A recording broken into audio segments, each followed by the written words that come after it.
kaya si Ruel okay na di nakakanta basta lagi siyang nandiyan kasi malawak ang viewers ng Eat Bulaga. Oo. Di ba? Okay lang kahit hindi kumanta si Ruel, di ba? Basta makikita lang yung presensya niya. Sumusweldo pa rin siya, di ba? Sabi ni MDSNNQs, same lang po, 3 days din yung ang tatlong singing queen. Oo nga, madalas nga sila nandun, kumpleto. At minsan nakikita natin, present si Sam, 'di ba? Minsan si KZ, if I'm not mistaken, si KZ. Tsaka sila, parang schedule by schedule sila. Kunwari, 3 days sa week na to si Sam. Tapos 3 days sa week na to si ganto. Parang ganoon lang. Yun yung pansin ko, napapanood ko. Granaderos, pero di niya kasalanan na lagi siya sa EB. Kaya mga basher na Ruel, wala kayong magagawa dahil nakakitaan siya ng potential, hindi favorite ang tawag doon. Sabi natin, mas priority nila si Ruel kasi nga estudyante, kailangan pantustos sa pag-aaral nito. May ganun guys, tsaka malaki talaga ang potential ni Ruel. Malaki talaga yung potential niya. Kasi magaling si Ruel guys, kahit anong genre ang ipakanta mo sa kanya. Kahit anong genre, kayang-kaya niya. Pansin nyo guys, kahit mga old songs, kahit yung ngayong mga updated songs ngayon, kayang-kaya ni Ruel kantahin. Magaling si Ruel. At given guys, kung favorite man ng Eat Bulaga si Ruel, wala tayong magagawa, desisyon ng Eat Bulaga yun. Siguro talagang gusto lang talagang tumulong ng Eat Bulaga. Si Ruel ay dapat po talagang bigyan ng priority. Sa aking palagay lang guys si Ruel lang dapat bigyan din talaga ng priority.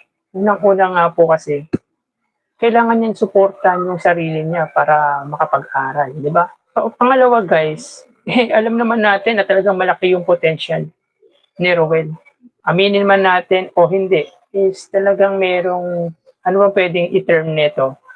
Mali siguro yung sabihin na favoritism Siguro priority, mas priority, ganun. Parang ganun lang guys.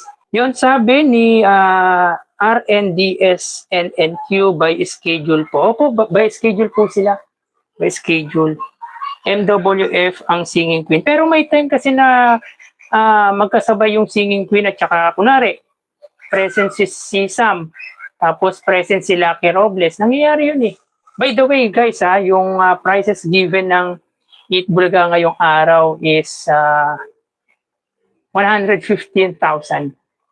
115,000 kasi yung sa The Age is Right is 10,000.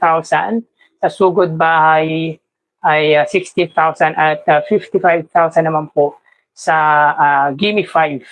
At sa ads count naman po guys, meron pong 60 ads ang Eat Bulaga. Both sa two gaps, sa una at ikalawang gap, meron pong 30 ads ang Eat Bulaga. So, buena mano guys, yung pre-recorded episode ng Eat Bulaga. So, 60 ads, hindi na po masama at malaki-laki po yun guys. Marami po ang number of ads ng Eat Bulaga ngayong episode. So, ulitin ko lang po, meron pong 115,000 pesos na ipinamahagi. Tama ba guys? 115,000. So, tama naman.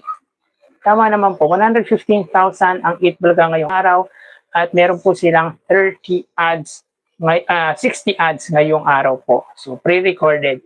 Pero, last week guys ang total prizes given ng Eat Bulaga ay 904,000 pesos. So, almost 1 million po guys yung pinamahaging pa-premyo ng Eat Bulaga last week.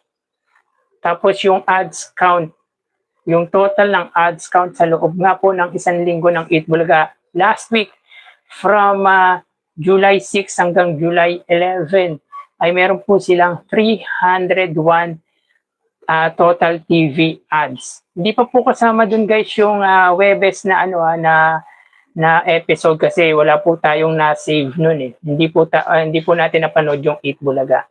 So, malamang, kumbaga, mas mataas pa po sa 301 total TV ads yung lumabas sa Eat Bulaga last week. Kasi hindi pa po kasama doon yung sa Thursday episode. So again, ulitin ko po, last week po, from July 6 hanggang July 11, meron po silang 904,000 pesos. Dahil nung Monday nga po last week, meron po silang 150,000 pesos. Nung Martes ay 115,000. Nung Miyerkules ay 135,000. Nung Thursday ay 170,000. Nung Friday guys ay 174,000. At last Saturday ay 160,000 pesos with a total of 904,000 pesos. So malaki ang papremyong na ibahagi ng Eat Bulaga last week episode. Sabi ni Granaderos, pero si Riza May at Bimbi ang malakas ngayon. Kaya nga sabi ni Maine na itutuloy pa ba natin ang Eat Bulaga? Baka makadisturbo daw sila. Pero biro lang naman niya yun. Siguro nagbiro siya kasi sobrang lakas ng Love Team. Talagang napag-uusapan guys eh. Talagang napag-uusapan yung Love Team ni na Riza May Dizon at Bimbi.